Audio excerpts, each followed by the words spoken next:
Queridos e amados irmãos e amigos, a paz do Senhor Jesus, eu quero cumprimentar a todos com a paz do Senhor Jesus, todos os irmãos que terão a oportunidade de ter acesso a essa nossa reflexão esta tarde, aos irmãos da nossa igreja, o pastor Paulo Lucas Sacramento, também o pastor Silas Costa, todos da sede do setor 10, de todas as nossas congregações, aos irmãos aqui das cidades e regiões adjacentes a Barueri, os irmãos de Itapevi, Jandira, os irmãos de Barueri, Carapicuíba, Osasco, São Paulo, enfim, todos vocês que são nossos amigos e irmãos e que sempre acompanham os nossos conteúdos. Deus abençoe vocês.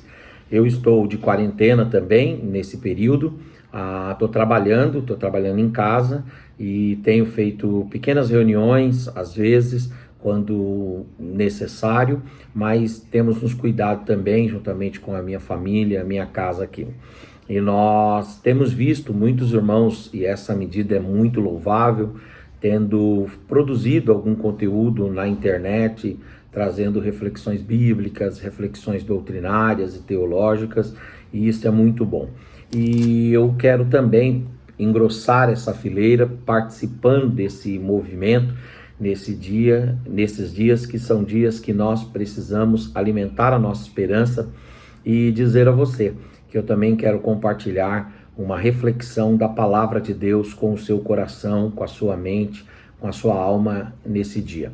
Eu quero ler aqui o texto de Hebreus, capítulo de número 11, eu quero ler dois versículos, o versículo 34 e também o versículo 37. No versículo 34 diz assim: pela fé extinguiram a violência do fogo e escaparam do fio da espada. Da fraqueza tiraram força, fizeram-se poderosos em guerra, puseram em fuga exércitos estrangeiros. Agora eu gostaria que você fosse para o versículo 37 do capítulo 11 da carta aos Hebreus.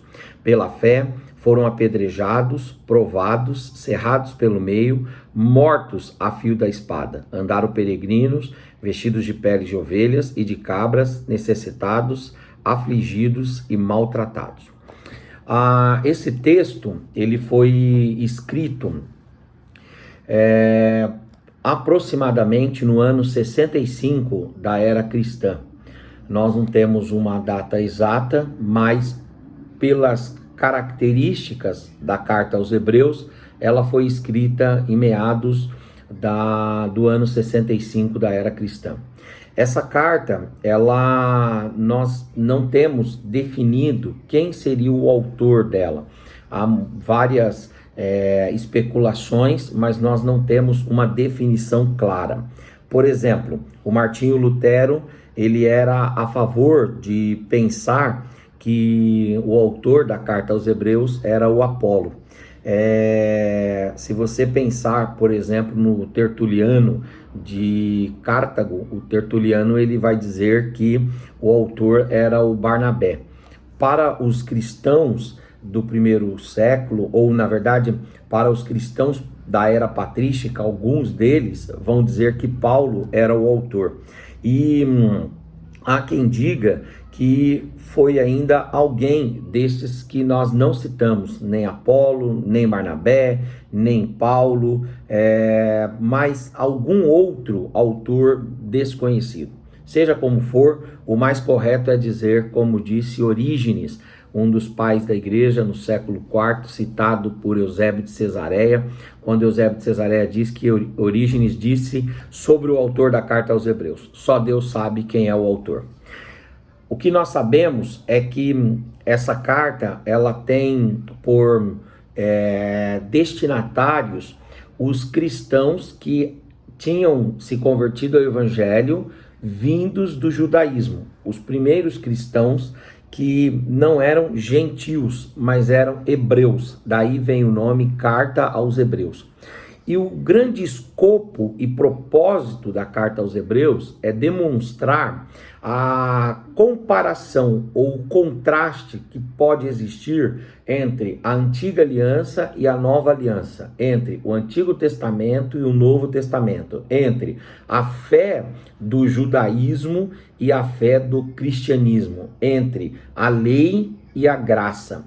entre a circuncisão e o batismo, entre toda a estrutura e todo o arcabouço da doutrina abraâmica e mosaica em confronto, em comparação com a teologia, a doutrina de Cristo e dos apóstolos. Então, a ideia da carta é mostrar essa comparação, é fazer esse contraste. E a carta, ela logo dita nesta comparação, qual a posição, qual a ponderação, qual a opinião, qual o parecer do autor. E qual é o parecer do autor? O parecer é que a nova aliança, ela é marcada pela superioridade. Então, tanto que a palavra mais trabalhada na carta aos Hebreus é a palavra superioridade. É o termo, é a ideia. Então, tudo na carta aos Hebreus, quando você compara a antiga e a nova aliança, o Antigo Testamento e o Novo Testamento, compara a circuncisão com o batismo, compara o sangue de bodes com o sangue de Cristo, compara Jesus com Moisés, compara os anjos com Jesus, tudo que você compara nessas duas alianças, você chega à conclusão que a aliança cristã, a aliança evangélica, a aliança advinda a partir de Cristo, baseada no sangue de Cristo, é uma aliança superior. Por isso a palavra superior é uma palavra que permeia todos os capítulos da carta aos Hebreus, composta de 13 capítulos. E aí, nós podíamos aqui falar da superioridade, por exemplo, de Cristo em relação aos anjos, de Cristo em relação a Moisés, de Cristo em relação ao tabernáculo, de Cristo em relação ao sacerdócio araônico, de Cristo em relação ao sábado. Mas nós vamos nos ater a um outro aspecto da superioridade que é trabalhado aqui na carta aos Hebreus. O escritor aos Hebreus, ele diz que tudo o que envolve a nova aliança, tudo que envolve o cristianismo, tudo que envolve o evangelho é superior. E ele não faz isso em detrimento de tudo que Deus fez na sua revelação progressiva até aquele momento do estabelecimento da nova aliança. O que ele fala é que a antiga aliança é lastro e que essa aliança seria a evolução, o progresso, seria a melhoria, seria a expansão, seria o desenvolvimento, seria o ato exponencial de Deus de agir na humanidade e por meio da humanidade. E aí, já que ele vai falando de várias coisas que são superiores na nova aliança, ele também vai pegar um aspecto dessa superioridade que é a fé. Ele diz, olha, a fé, a partir do pensamento cristão, é uma fé superior. E esta fé superior, ele vai dar as razões porque ela é superior. Mas, sobretudo, eu podia aqui ficar falando sobre várias razões porque a fé cristã, ela é superior, mas eu quero me ater a um elemento só. Quando ele faz esse paradoxo aqui no rol dos heróis da fé, que é o capítulo 11 da carta aos Hebreus, que ele fala sobre esses dois aspectos da fé. Ele diz, olha, a fé que nós recebemos, a fé cristã, a fé em Cristo, a fé que nos é trazida pela palavra, a fé que nos é desenvolvida pelo Espírito, a fé que nos é lastro e base para a justificação, para a redenção, para perdão dos nossos pecados, essa fé, ela é superior.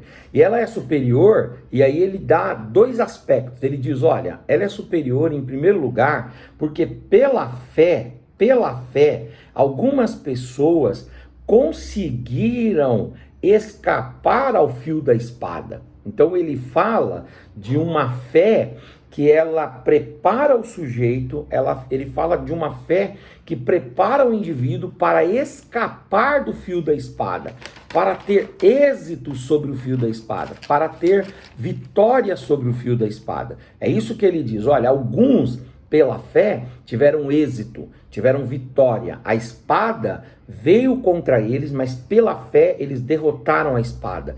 E eles não derrotaram só a espada, eles derrotaram também aqueles que empunhavam a espada. E eles não só derrotaram aqueles que empunhavam a espada, mas eles derrotaram todo o sistema que alimentava aqueles que empunhavam a espada. E pela fé eles foram vitoriosos diante da espada. Só que aí, quando chega no versículo 37, ele abre um paradoxo, ele abre um contraste, ele abre um ponto antagônico, e ele diz assim: pela fé também, alguns não só venceram a espada, mas pela fé, alguns foram mortos com o fio da espada. E essa mesma fé, ela foi capaz de, em alguns momentos e para uns, dar vitória sobre a espada, mas essa mesma fé foi para outros capaz de dar não vitória sobre a espada, mas resistência, rigidez, resiliência, força, dar fibras para que essa pessoa fosse atravessada pela espada, mas não perdesse de modo algum a fé, não perdesse de modo algum a crença, não perdesse de modo algum a fidelidade, não perdesse de modo algum a perseverança em Deus, em Cristo, no Espírito Santo, na sua palavra e nas suas promessas. Então olha que interessante esse paradoxo aqui.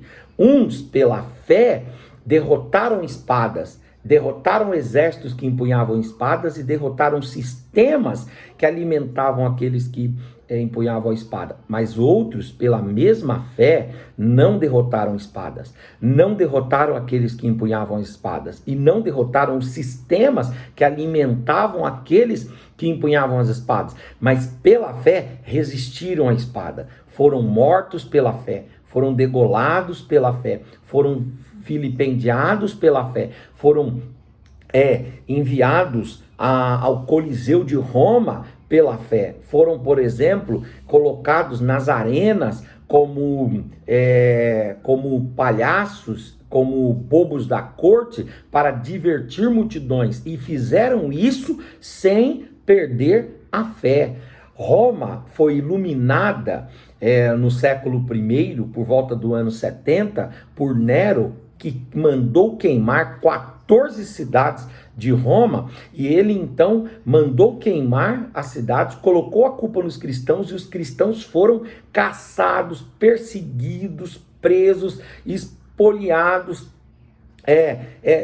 esbulhados, foram expropriados, e depois de toda essa situação dramática que eles viveram, muitos deles, na hora da morte, professaram a fé. Muitos deles, mesmo sendo entrincheirados, mesmo sendo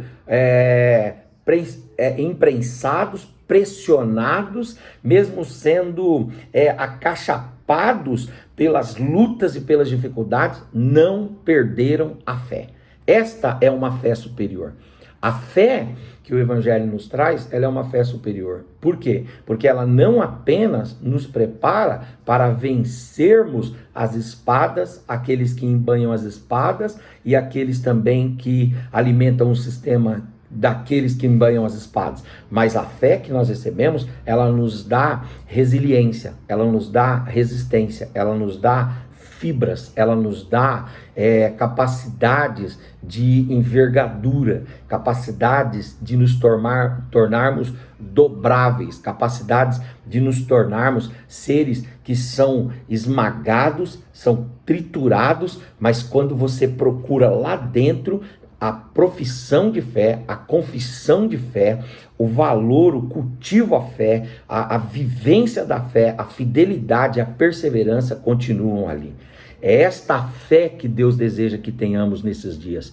Uma fé com esse quilate, uma fé desta estirpe, uma fé deste naipe, uma fé desta revestidura, uma fé que vence o fio da espada, mas uma fé também que, quando é transpassado pela espada, essa fé não é perdida, a esperança não vai embora, o amor por Deus não vai embora, o amor pelo próximo não vai embora, a desilusão não se assenta, a depressão não se assenta, antes há fervor, há desejo no coração de continuar servindo a Deus, adorando ao Senhor, até ou mesmo que isso signifique a perda em alguma área da vida. Nesse momento, nós estamos vivendo dias difíceis, porque estamos passando por inúmeras provações, inúmeras dificuldades.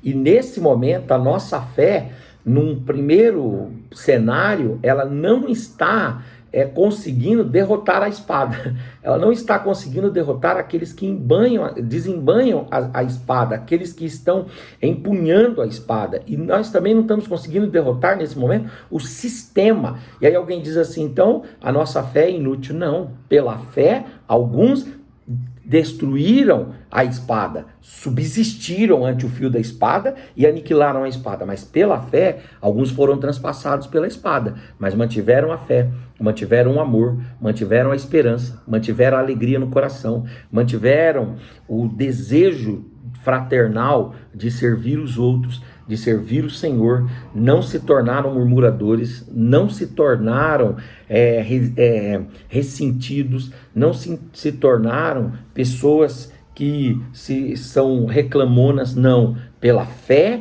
muita gente teve vitória sobre a espada, mas pela fé também, muita gente não conseguiu ter vitória sobre a espada, mas manteve a fé, manteve o ânimo, manteve a esperança.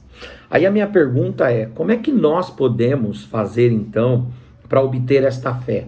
Esta fé que ela é dinâmica, esta fé que ela é resiliente, esta fé que ela é resistente, porque por um lado nos dá vitória sobre a espada, por outro lado nos dá vitória mesmo quando não temos vitória contra a espada, entende? Então como que a gente faz para ter essa fé e para manter essa fé?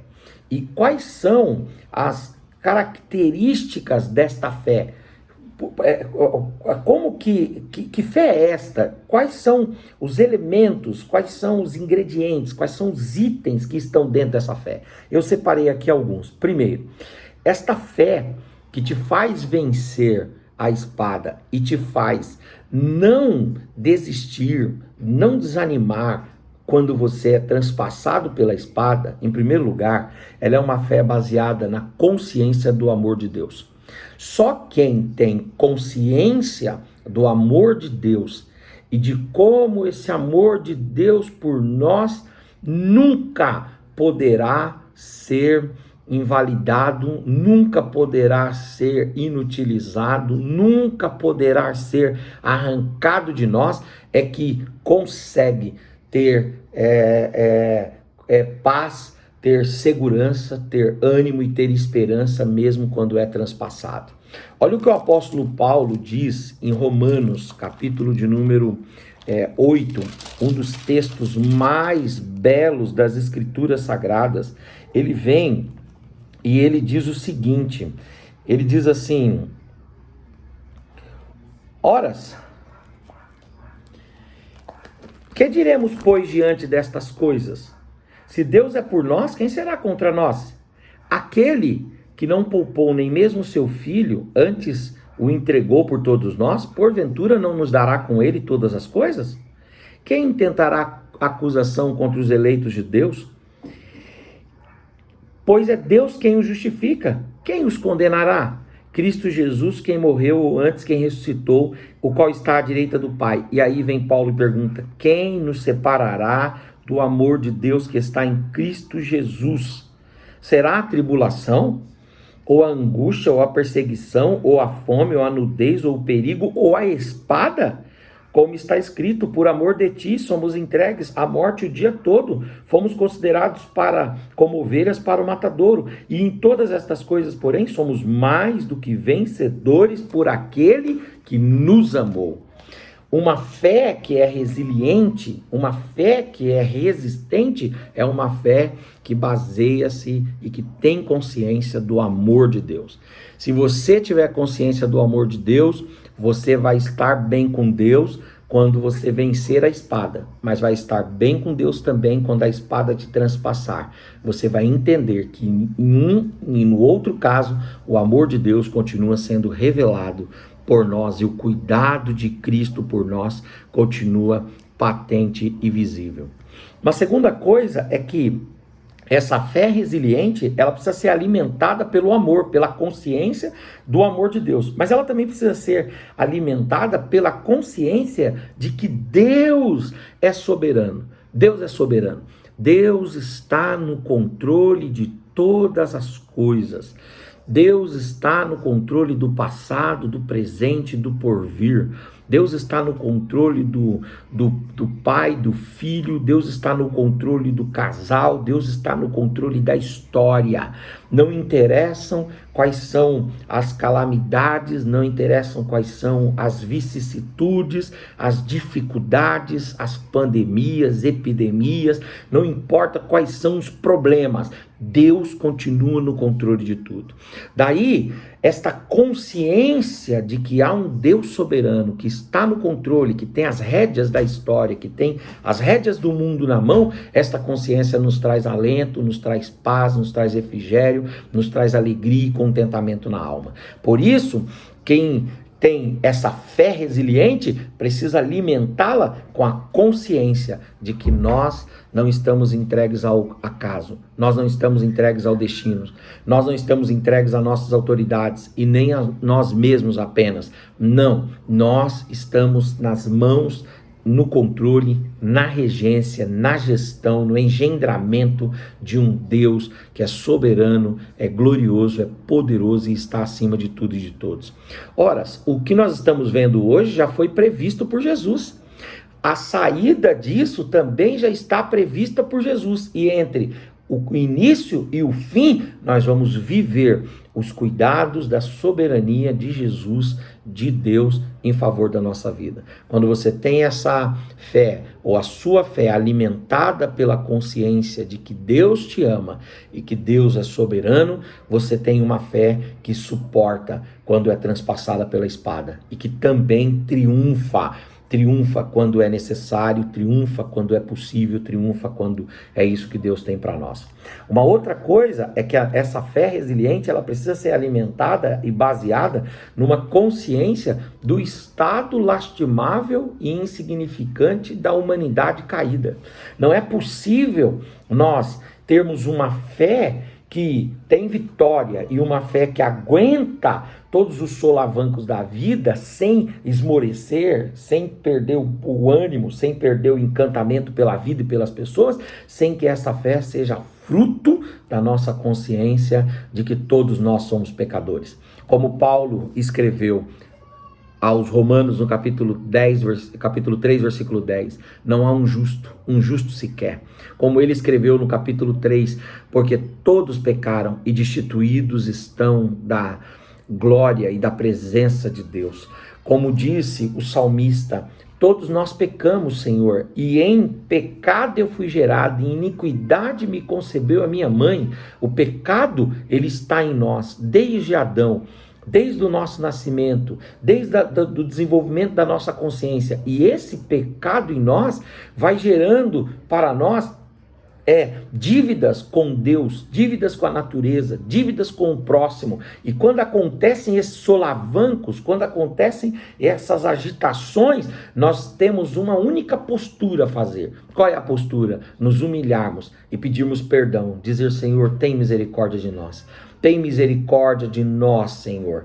Tenha misericórdia da nossa alma, da nossa vida, e não só de nós, mas tenha misericórdia também, Senhor, daqueles que estão ao nosso redor. É como disse o Isaías: eu sou um homem de lábios impuros, mas eu também habito no meio de um povo de impuros lábios. E essa consciência do nosso estado caído, do nosso estado lastimável, e de que todas as manifestações da ira de Deus e todo o agitar da natureza seria ínfimo perto do que merecemos de fato e de verdade. Então, nesse caso, nós devemos manter essa consciência do nosso estado de pecado e nos humilharmos, nos rebaixarmos diante de Deus. Não é tempo de apontar o outro, não é tempo de acusar o outro, é tempo de se conscientizar do seu próprio pecado. É tempo de se humilhar a Deus, de confessar, de arrepender e de dizer: Senhor, tem misericórdia de mim. E a Bíblia diz: todo aquele que invocar será salvo.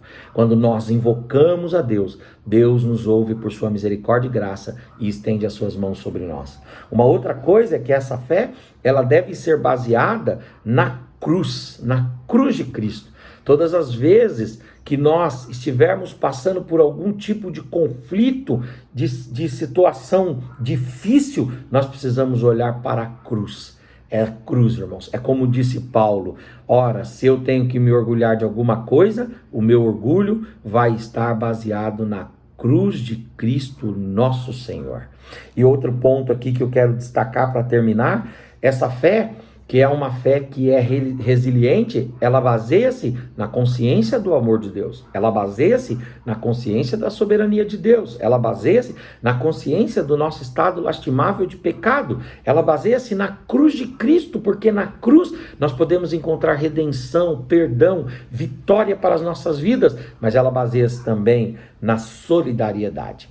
Ora, não é possível que eu tenha uma fé educada, uma fé resiliente, uma fé que resista se não houver em mim solidariedade. Solidariedade com os meus familiares, solidariedade com os meus vizinhos, solidariedade com os meus amigos, solidariedade com os irmãos da igreja, solidariedade com os meus pares da sociedade, no meu bairro, no meu município, no meu estado, no meu país. A solidariedade, ela vai alimentando, ela vai nutrindo, ela vai trazendo vitalidade, ela vai trazendo robustez à fé. Essa fé que se torna uma fé resiliente. E por fim, é uma fé que baseia-se no serviço.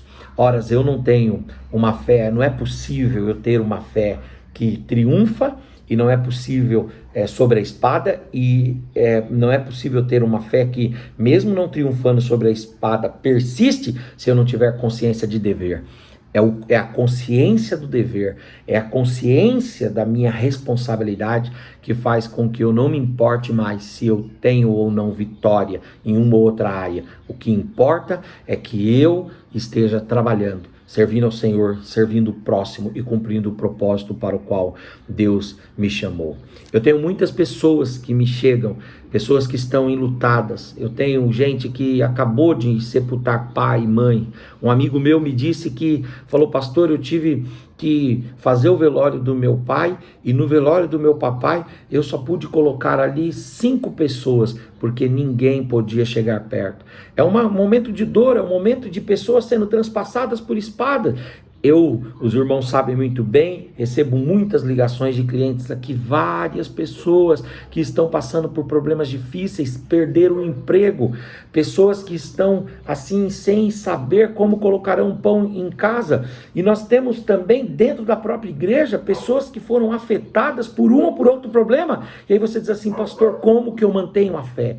Só é possível manter a fé tendo consciência do amor de Deus. Só é possível manter a fé tendo consciência de que Deus é soberano, Ele está no controle da história e Ele vai colocar um fim nessa situação. Só é possível nós mantermos a fé se nós tivermos a consciência de que o nosso estado de pecado é que gera todos esses males, e nós devemos nos humilhar, pedir perdão a Deus e confessar os nossos pecados, e também ter consciência da cruz, porque na cruz nós encontramos redenção, perdão, alívio, remissão para os nossos pecados. Daí, perdoados, podemos ser solidários com os outros e podemos também nos empenhar no serviço de aliviar as dores alheias. Que Deus em Cristo te abençoe e que nós desenvolvamos essa fé, uma fé madura. Pela fé, alguns venceram a espada. Pela fé, alguns foram traspassados pela espada, mas mantiveram a fé, a esperança, a confiança em Deus